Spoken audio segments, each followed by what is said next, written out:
Supta Padanguthasana, the reclined big toe pose, is one of the most accessible forward bends. Wonderful pose in beginning level classes and with variations that are deep stretches for those even with fairly open hamstrings and hips. Here I'll ask Juju to draw her right knee in towards her chest. And clasping hold of the knee, I want her to keep her left leg active. So I'll place my hand, that's giving her a way of giving her support or resistance there against which she can press her heel while flexing the foot, encourage the inner rotation of the thigh. So the kneecap and the toes remain pointing straight to the sky. I'll then ask Juju to clasp hold of her big toe and straighten her right leg straight up as best she can, straightening through the hamstrings.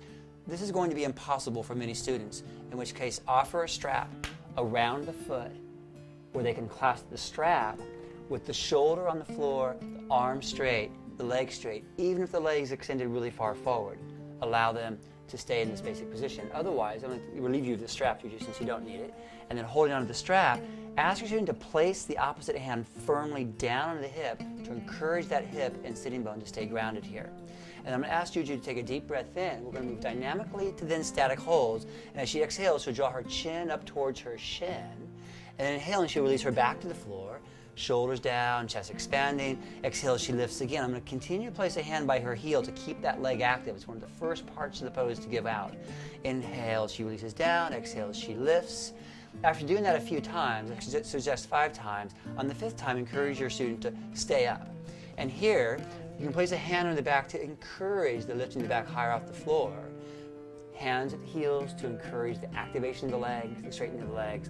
And on her next inhalation, I'll ask Juju to release her back to the floor and turn her gaze over her left shoulder. Looking over the left shoulder, we'll again move dynamically to static holds. As she inhales, I'll ask Juju to extend her right leg over to the left, only so far as her left buttock cheek doesn't leave the floor at all, and exhaling, draw her leg back up. Rooting down to the left hip or pressing out to the left heel, she'll inhale her right leg over, only so far as the pressure of the buttock cheek doesn't leave the floor, and exhale, draw back up. After doing that up to, say, 5 times, on the 5th time, encourage your student to stay in that position. I'm then going to place my hand on top of Juju's hand to help encourage that grounding of the hip. Is that okay? And with my opposite hand, I can encourage the lengthening through the groin, the stretching of the hamstrings as she stretches her heel out away from her hip. And staying with the breath, with her inhalation, she'll draw her leg all the way back up, and taking a twisting variation, so switch clasps, and extending her right arm out to the right, and gazing over the right fingertips. Now as she begins to lift and shift, or draw her leg across, she wants to lift and shift her hip a little more to the midline of the mat, which I can assist by helping to lift and draw the hip under. And now I place my hand firmly on top of the upper hip. As I press it down, the primary energetic action I want to give her is in this direction, so that I'm pressing her hip away from her shoulder and helping her lengthen through the lower back. Is that good?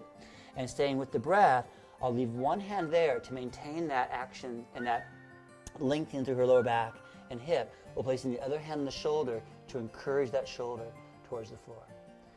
This stretch with the leg straight introduces a wonderful stretch to the outside of the leg through the IT band.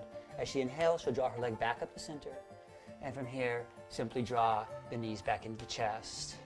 And you can draw both knees in if you like, or simply extend both legs out and rest, either in Apanasana or a basic Shavasana positioning.